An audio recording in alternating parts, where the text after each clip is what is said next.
It's over.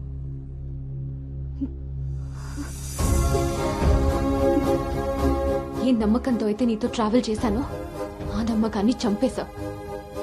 అసలు నీకు నాకు తప్ప తెలియని రిషి బయటికి ఎలా వచ్చాడు? మనం ఎవరితో అయినా పర్సనల్స్ షేర్ చేసుకుంటే వాళ్ళు దాన్ని మనసులో పెట్టుకునే వాళ్ళై ఉండాలి, బయట పెట్టే వాళ్ళై ఉండకూడదు.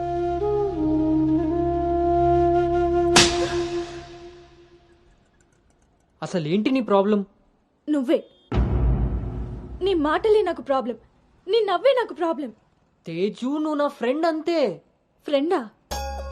నీకో విషయం తెలుసా గౌతమ్, నీతో ఫ్రెండ్షిప్ చేశాకనే నేను లవ్ చేయలేదు, నిన్ను లవ్ చేశాకే ఫ్రెండ్షిప్ చేశాను.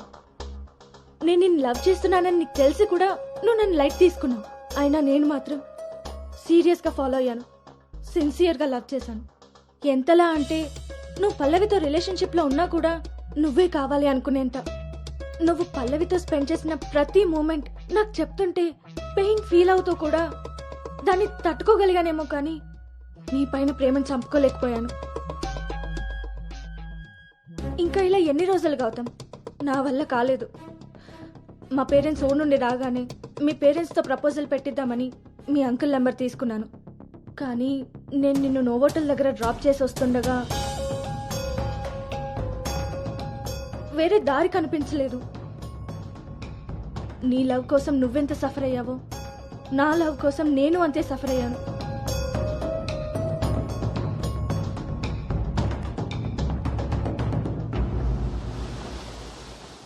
ఏంట్రా ఇలా జరిగింది?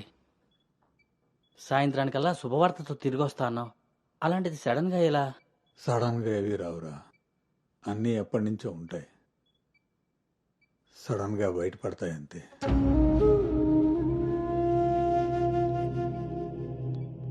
ఇప్పుడు ఎలా ఉందండి సార్? మీరు కొంచెం బయట వెయిట్ చేస్తారా? బీపీ కొంచెం అబ్నార్మల్గా ఉంది. మీరు ఏదో విషయం మీద స్ట్రగుల్ అవుతున్నారు. అలాంటివి ఏమైనా ఉంటే ఫ్యామిలీ మెంబర్స్తో షేర్ చేసుకోండి, కొంచెం రిలీఫ్ అవుతారు. ఈయనకి రెస్ట్ కన్నా రిలీఫ్ ఎక్కువ అవసరం. Take care.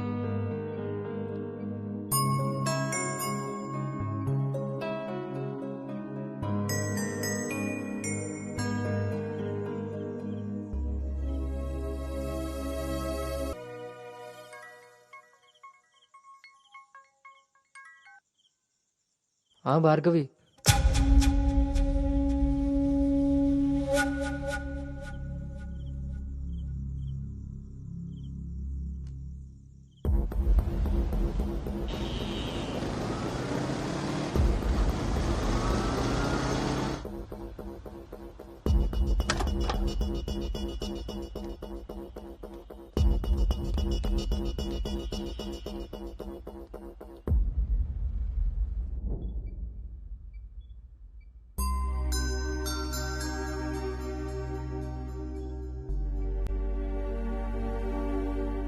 తప్పు జరిగిపోయింది అంకుల్. నిజం తెలుసుకోకుండా మాట్లాడి మా మావయ్య తప్పు చేశారు. నిజం తెలిసి మాట్లాడకుండా నేను తప్పు చేశాను. మీ కుటుంబం గురించి తెలిసి కూడా నిర్ణయం తీసుకొని మా నాన్న తప్పు చేశారు. ఆ రోజు మా మావయ్య చెప్పిన రిషి ఎవరో కాదు అంకుల్, ఇప్పుడు మీ ముందు నిలబడ్డ గౌతమే. లైఫ్ చాలా విచిత్రమైంది అంకుల్. తప్పు చేసే టైంకి మంచి ఎలా ఉంటుందో తెలియనివ్వదు. అది తెలిసే టైంకి చేసిన తప్పు నుంచి మనల్ని బయటికి రానివ్వదు. నేను ఇప్పుడు అదే పరిస్థితిలో ఉన్నాను.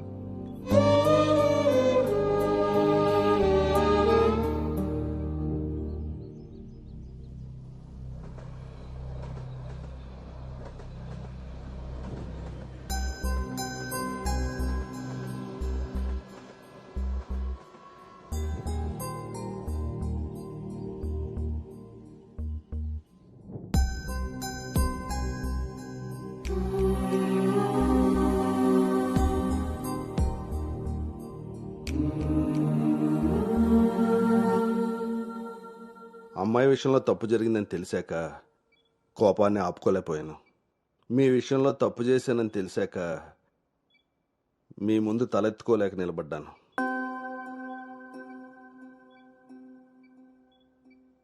ఎదిగే పిల్లలకి స్వేచ్ఛనిచ్చే మనం మన పిల్లలు ఎదిగిపోయారన్న విషయం కూడా తల్లిదండ్రులుగా మనం గుర్తించగలగాలి.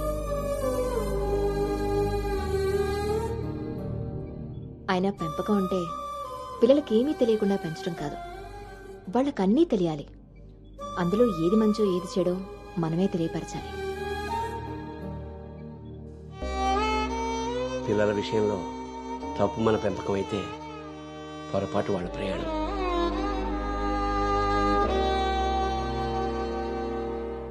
మనం మోస్తున్న పల్లెకిలో కూర్చున్నది మన పిల్లలు. వాళ్ళు బాధ పెట్టారని దింపేయగలవా? మనం బాధపడ్డామని వాళ్ళని వదిలేయగలవా? మన జీవితం అంతం వరకు వాళ్ళని మోస్తూనే ఉంటాం. పిల్లలు కదా. మనం ఒకరినొకరు అర్థం చేసుకున్నాక ఇంకా కావాల్సింది కన్నీళ్లు కారణాలు కాదు.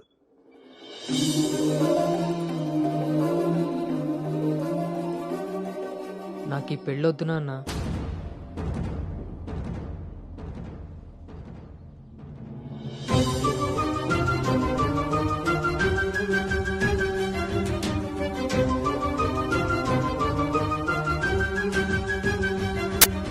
అసలు ఇది ఎలాంటి పెళ్ళమ్మా?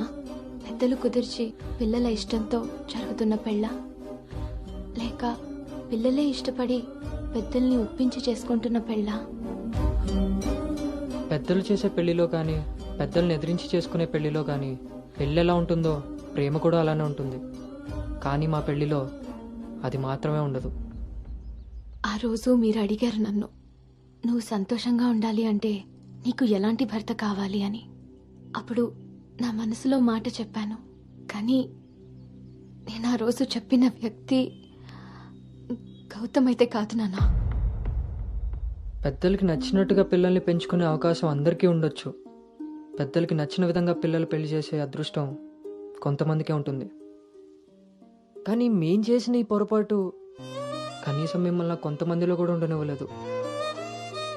ఆ రోజు పెళ్లి చూపుల్లో ఒకరికొకరు ఎదురుపడలేకపోయినా మేము ఈరోజు ఒకరితో ఒకరు జీవితాన్ని ఎలా పంచుకోగలమమ్మా? ఇదంతా విన్న తర్వాత కూడా మీరు ఈ పెళ్లి చేయాలనుకుంటే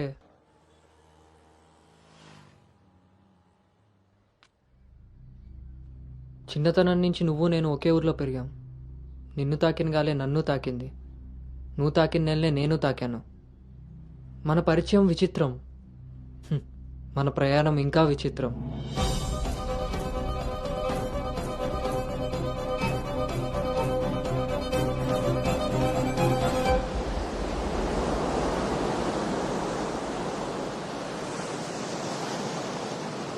నీకు తెలియని విషయం ఏంటంటే మన పెళ్లి చూపులప్పుడు నేను నిన్ను చూశాను. ఎవరితో అయితే అలాంటి రిలేషన్లో ఉన్నానో తననే పెళ్లి చేసుకోబోతున్నానని టెన్షన్తో పారిపోయాను. తర్వాత మళ్ళీ కలవకూడదు, కనీసం ఎదురుపడకూడదు అనుకున్నాను. కానీ మన మనసులు మనల్ని కలపకపోయినా పరిస్థితులు మనం మళ్ళీ ఎదురుపడేలా చేశాయి. మనం కలిసిన ఈ కొన్ని రోజులే నా మనసులో ఉన్న ఫీలింగ్స్ని నేను అర్థం చేసుకునేలా చేశాయి.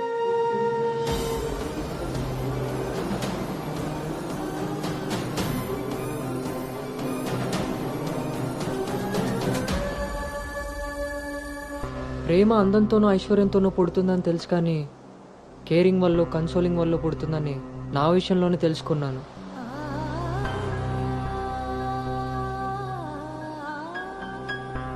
అసలు నీకు నాకున్న సంబంధం ఏంటి?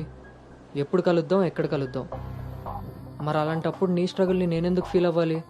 ప్రతి క్షణం దాన్ని గుర్తు చేసుకుంటూ నేనెందుకు స్ట్రగుల్ అవ్వాలి? ఈ ఫీలింగ్స్ అన్నిటికీ అర్థం ప్రేమ.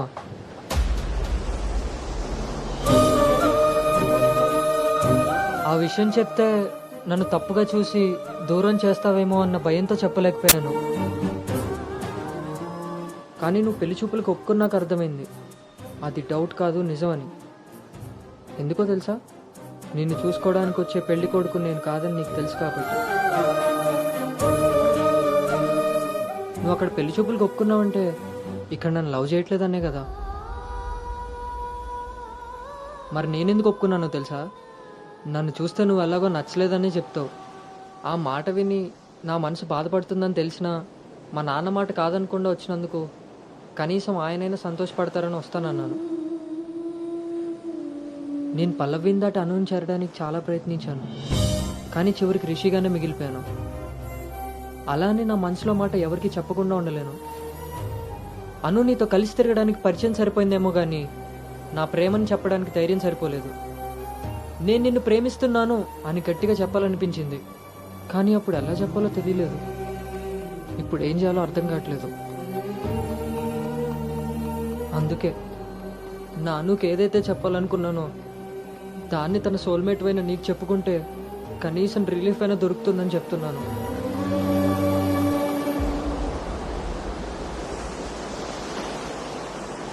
I love you, Anu.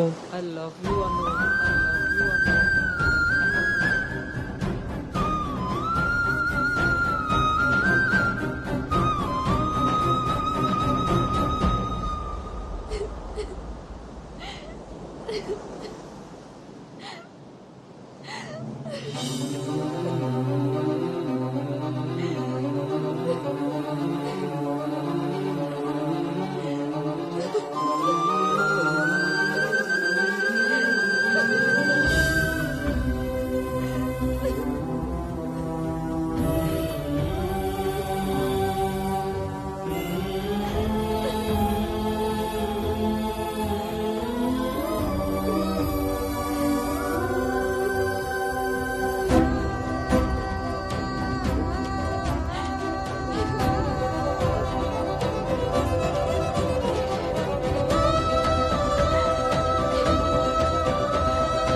Gautam, నేనొకటి అడగనా? ఇప్పుడే కదా అయింది, మళ్ళీనా? ఛీ, అది కాదు.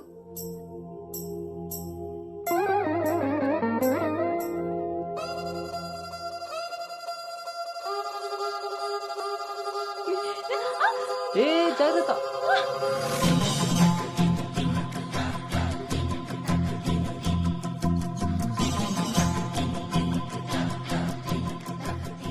ఆ రోజు కూడా రైల్వే స్టేషన్లో ఇలాగే పట్టుకోవచ్చు కదా, మొత్తెందుకు పెట్టేశా?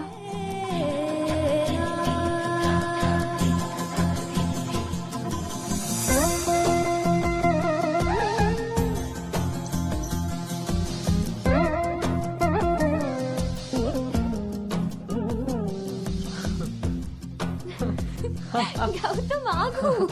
అను ప్లీజ్, ఇప్పుడు వద్దు. ఇప్పుడు కాక ఇంకెప్పుడు?